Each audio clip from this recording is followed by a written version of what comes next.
Welcome back. We continue monitoring the situation in our neighboring kingdom. Eswatini reports say women and children are among the casualties as King Mswati's forces intensify shooting of protesting civilians as protests continue to intensify. Authorities have deployed security forces to crush dissent, it's been said, closed schools indefinitely and instructed mobile telephone network companies to shut down the internet and social media platforms. So some reports say an uneasy calm in Eswatini after trust breaks down between King Mswati III and his subjects. To speak about this, we're joined now by Dr. Sphetfo Dlamini and Political Analyst Thembinkosi Dlamini. He's an extract leader and economic justice leader at Oxfam South Africa. Very good evening to you both, and thank you so much for speaking to us. Now, I'll hear from both of you, but Dr. Sphetfo Dlamini, let's start with you. There's a view that the problem with Eswatini is that people no longer feel as one with their king. Do you share this view? Oh, thanks very much for inviting me once again. I really do want to believe that that which is happening on the ground basically is, something that basically tells the whole world of the way in which Mswati feels about the king.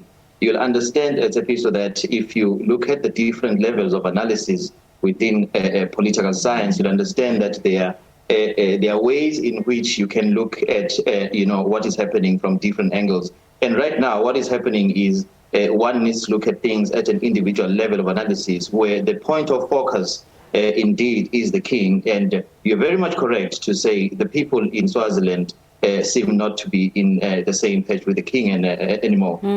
Thembinkosi Dlamini, so then let's take that train of thinking further. Reports also claim it's because King Mswati III himself doesn't think much of his people. He's been reported as saying that he's not prepared to negotiate with dacha smokers and drunkards. Is this fair comment? And what has been the chasm in the shared identity? Why are we in such deep democratic trouble?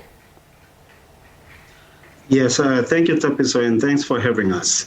I think the king has a history of insulting the nation. He's been doing that for quite some time now, calling the nation dacha smokers, drunkards, calling them other derogatory names, and from time to time calling upon the regiment to attack those who are calling for democracy. So the calls for democracy are not new.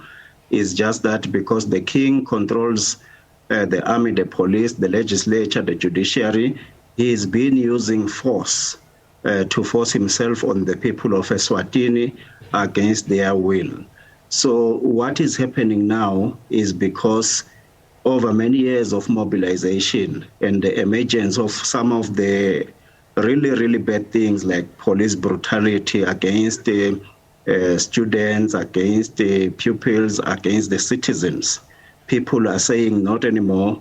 This is the time now that we need to move to a full multi-party democratic dispensation. And let's look at how, Sphetfo, as Thembinkosi paints that picture of what has often been said an absolute monarch, which the king himself has rejected. The commander-in-chief of the EFF here in South Africa says they will shut down all border entrances into Eswatini after local government in elections to show solidarity and support.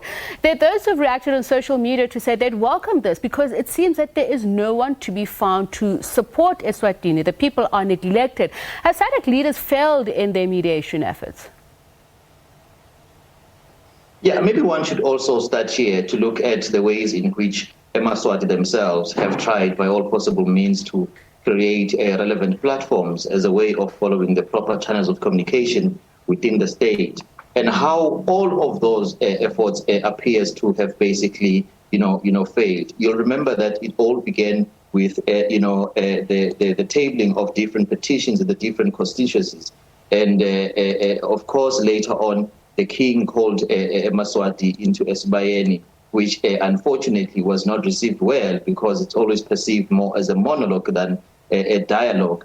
And so SADC eventually came into the picture, to which really, the people of Swaziland did not really, agree with the way in which that international organ basically intervened and its effectiveness as such.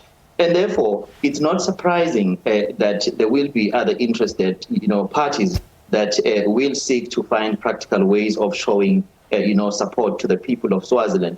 And I must be clear with these, just to iron out some perceptions along, the concept of interference or intervening in matters of the state. There's the whole idea of sovereignty, of course, which I think has mainly been thought of as being absolute and unquestionable. Of course, that is a fallacy. There are some situations and instances that do require, the involvement of other stakeholders or interested parties into showing support, particularly if there's a huge violation of human rights in that particular country. So let's talk about that, the different arms of the state, Thembinkosi.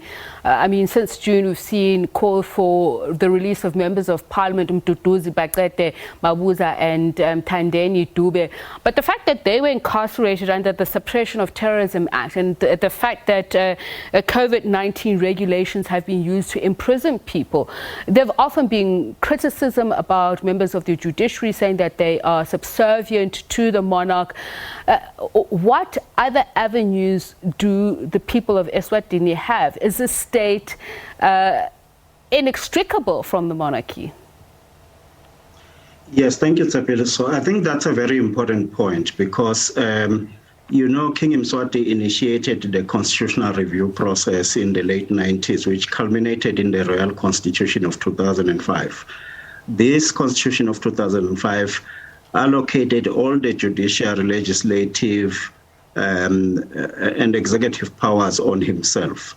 So where we are sitting now, it's a situation whereby there is no constitutional way out of the crisis without His Majesty himself taking the decision that perhaps I need to loosen up a bit to allow some form of reforms. Because if you go to the parliamentary route as it is, you need two-thirds majority in the lower house and then a joint sitting where you need 3/4 for you to go with constitutional amendment. However, when the two parliamentarians started the constitutionally allowed route to motivate at the constituency level for popular support of the view that there needs to be constitutional changes. They are sitting in jail today. It's been months. They are denied bail, and no matter how many times the citizens are protesting, still the king decides no, he's not going to release them. We have a minute left, and I'd like to for each of you to take 30 seconds to answer this question. Sphetfo, I'd start with you. Do we have any direction, any idea which direction the king will take the country should he remain? Look, it's really quite difficult to ascertain that because, first of all, the people don't seem to be, recognizing the king and the current authority in Swaziland in any case. So I really do want to believe that since there's been quite a number of instances where dialogues have failed and all that, it's something, it's a piece of that I really want to believe could basically be dependent on how the international community basically assists in the whole process. All right, thank you very much. Very briefly for you, Thembinkosi. Yes, the citizens need to decide. They need to move forward with or without the king. The king will not call for dialogue, which will remove power from himself and access to all the resources that are available to his family and himself personally. Right. Thank you to you both for your time and your insights. Dr. Sphetfo Dlamini, political analyst, and Thembinkosi Dlamini, who's extract leader and economic justice leader at Oxfam South Africa.